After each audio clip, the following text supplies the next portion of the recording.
Matul il-lejl ta' bejn il-Ħadd u Tnejn f'operazzjoni mill-aktar delikata, il-pulizija arrestat raġel li beda jeddet li se joqtol lin-nies u li kien armat barmi tan-nar u skieken fl-imsida. Il-każ beda jiżviluppa l-ħadd fil-għaxija għal ħabta tas-7:30 wara li huwa sakkar f'daru fit-triq il-Qrejten hekk kif allegatament beda jeddet xi persuni bi skieken u jagħmel ħsara fuq vetturi privati. Kien hemmhekk li l-pulizija ħabtu fuq il-bib fir-residenza tas-suspettat fit-triq il-Qrejten bis-suspettat innifsu fetaħ il-bib u xejjer sikkina mdaqsa lejn il-pulizija. Wara huwa karga senter u puntaħ fid-direzzjoni tal-pulizija u għeddet li se jispara fuqhom.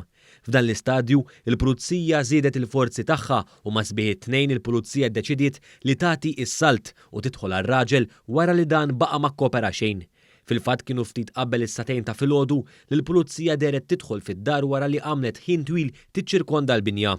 One News li kien l-ewwel fuq il-post innota negozjati ta' madwar 6 sigħat mas-Serb, ħin li l-pulizija użatu biex tistudja s-sitwazzjoni u bejn tkun tista' tikkontrolla s-sitwazzjoni f'qasir żmien mingħajr wisq periklu. Ir-raġel der jimxi fid-dar u anke fil-bitħa armat pistola kkargata. Fid-dar kien hemm ukoll 3 klieb li setgħu kienu perikolużi u għamluha iżjed diffiċli għall-pulizija biex tidħol. Min informazzjoni li kiseb One News, il-pulizija tal-SIU tefgħu flashbangs lejn id-dar tas-Serb biex bekk huwa kien diżorjentat u saret iżjed faċli għall-pulizija li tarresta lir-raġel li kien armat. F'dan il-mument wieħed mill-klieb attakka lill-pulizija li kienu kostretti jisparaw żewġ tiri li laqtu lill-kelb. Uffiċjali tad-Dipartiment tal-Ħarsin tal-Annimali li kienu fuq il-post ħadu mill-ewwel il-kelb l-isptar tal-annimali biex jiddewwa. Ftit tal-ħin wara r-raġel ġie arrestat u ttieħed lejn id-depo għal iżjed tħarriġ.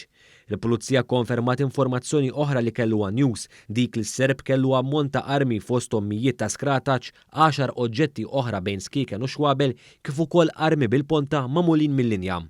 Għal xi ħin fuq il-post der il-Kummissarju tal-Pulizija Angelo Gafa. Ftit sigħat wara 2 filgħodu One News b'mod esklusiv żvela li l-aggressur kien Srdjan Stefanovic ta' 38 sena. Stefanovic huwa magħruf sew mal-pulizija hekk kif għal aktar minn darba ġie mressaq il-qorti fuq akkużi serji fosthom dwar droga.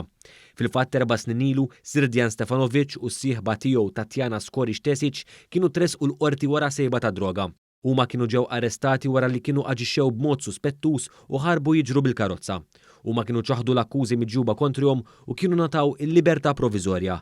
12 sen ilu huwa kien weħel 6 xhur ħabs fuq possess ta' passaporti folozz u anke kien saħansitra ta' isem fals lil qorti. Dak iż-żmien huwa kien instab ħati u anke ġie deportat lejn pajjiżu. Dwar dan il-każ qiegħda ssir inkjesta mill-Maġistrat Dr. Neville Camilleri.